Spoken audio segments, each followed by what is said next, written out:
Boo! Hello, welcome to my video, and in this video I'm going to cover a game which I played in the Belgrade League, which was the second Serbian league, and let's see what happened. My opponent was 2300, he went for knight f3, knight f6, and now he went c4. I was expecting the main line of the King's Indian to be played. He knew what I was playing, so I was expecting something like this. And to get into the bayonet or something else, like some of these, one of these variations, either b4 here or just knight e1, and I would play maybe knight e7 and go f5, f4, and we have this crazy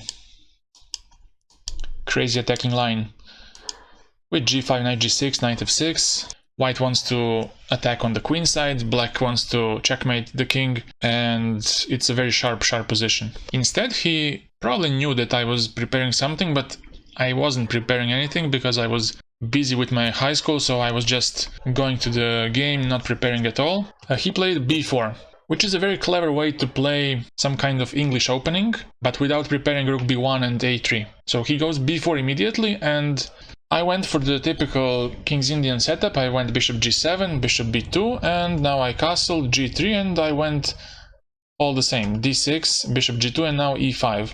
Now he goes for d3. He wants to stop me from playing e4, and now I went knight e8. I want to push f5 next. He goes queen c2, I go f5. I go very aggressive, and now knight bd2. And probably immediately I could play g5, but I was wondering if on g5 he would maybe castle longside and try to undermine my pawns on the king side. Maybe that was just seeing ghosts, like why would he castle on the queen side if he pushed b4 first, but I was kind of scared of that. So I played queen e7 first, like a waiting move. Now he castles, and now c6. I want to develop my bishop, but I cannot do that because there's always pressure on the b7 pawn. But maybe I'm just encouraging white to open up on the queen side by pushing b5 at some point, and c6 might be used as a hook. That also makes it easier for white to open up the queen side. He goes for a4, and now g5. I'm trying to create counterplay on the king side, because if I don't do anything on the king side, I will just get run over on the queen side. And here he made a mistake. He played knight b3. Instead, he should just go b5 here. And now it's too early for me to play g4 because he has knight h4. And if I go bishop f6, what was his concern probably, that's why he played knight b3, then he would have f4. In case of taking twice, the e5 pawn is hanging, and without my dark square bishop, I'm going to have tough time to defend this position. And if he takes on f4 first, then I can play queen c3 first, and then after knight g7 to capture on f4, he doubles on the f-file. I will also have problems on the king side, not only the queen side. And here, if I just go bishop e6, he has f4, and now he would fix my f5 pawn, double on the f-file, target my f-pawn, and it would also be a really bad position. He went for this to have a d2 square for his knight. I pushed g4, and now he went back to d2. I went to c7. I want to get my knight to e6 and maybe g5. He pushed b5, and now I decide to weaken my d5 pawn, but to block the position in the center, then to focus to generate some attack. He plays e3. Now I bring my knight out, knight b1, heading towards c3 and d5 potentially, and now I start pushing my h-pawn, knight c3, and now h4. My plan is queen g5, queen h5, rook f6, rook h6, and to somehow threaten him, but it seems a bit too slow. He goes a5, and now rook b8 to avoid a6 and weakening my pawn structure. So in case of a6 now, I would have b6, and I completely block the queen side, while on the other side I'm threatening to attack his king. And here he plays b6. Here it was much better to go for f4, with the same idea from the previous line, to fix my f5 pawn and to target it later.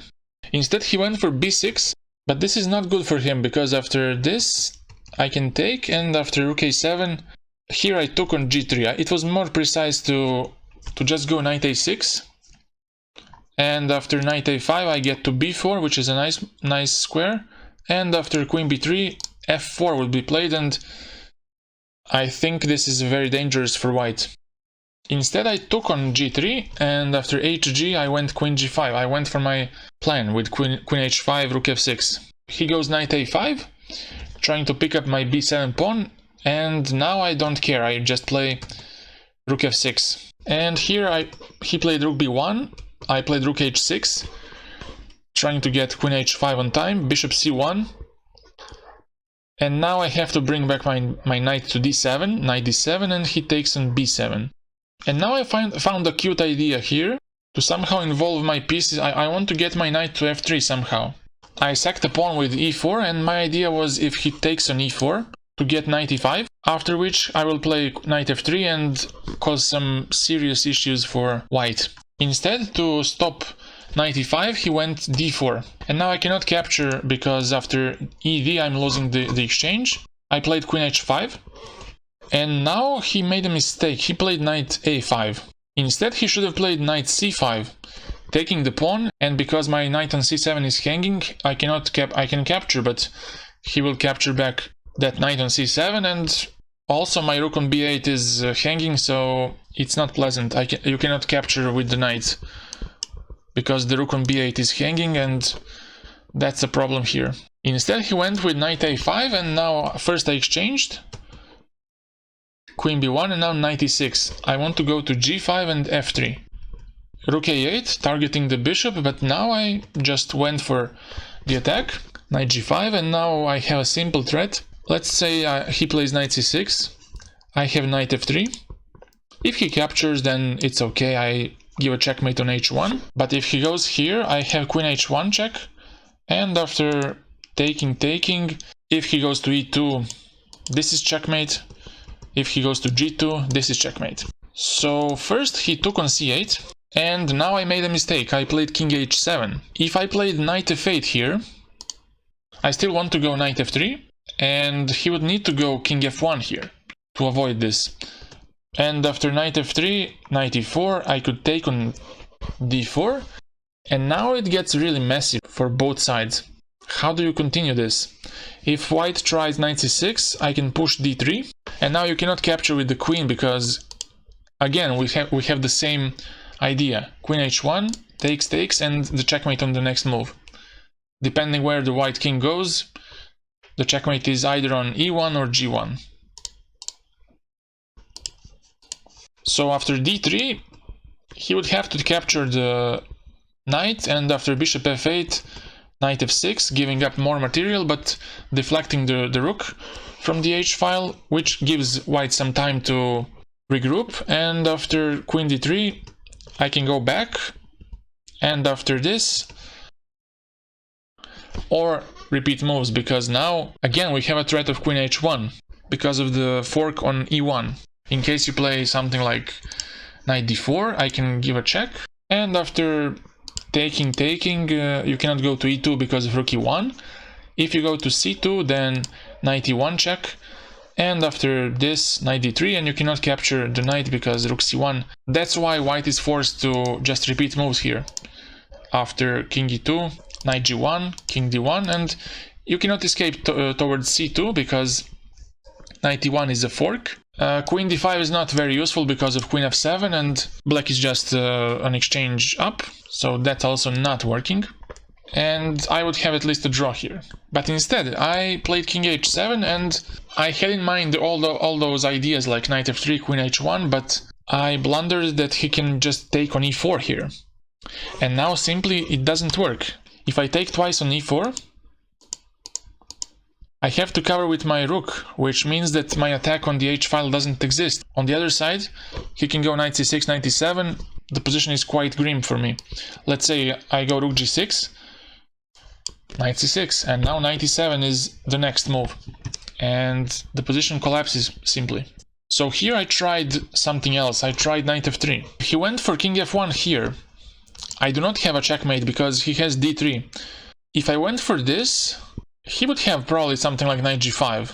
and after takes, queen g5, and again he would deflect my rook, and after knight c6 the attack is over. I can just resign. So after this I took on d4, and after ed I went rook e6.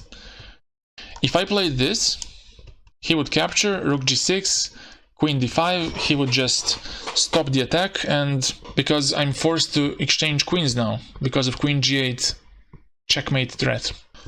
I went for rook e6, hoping I could still do something, but now he has a very simple, not very simple, but very nice solution. He played knight g5 here. And now I had to capture, because if I don't, I lose my rook. He takes on f5, and now he forces me to exchange queens. Queen g6, he took, and now bishop g5. After I captured, knight b3 was played, and after king g6, rook d8.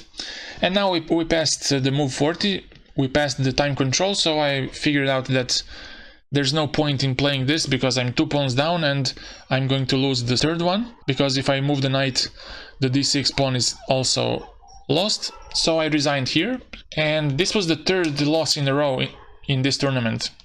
It was a very tough tournament for me. Thank you for watching and have a nice day. Goodbye.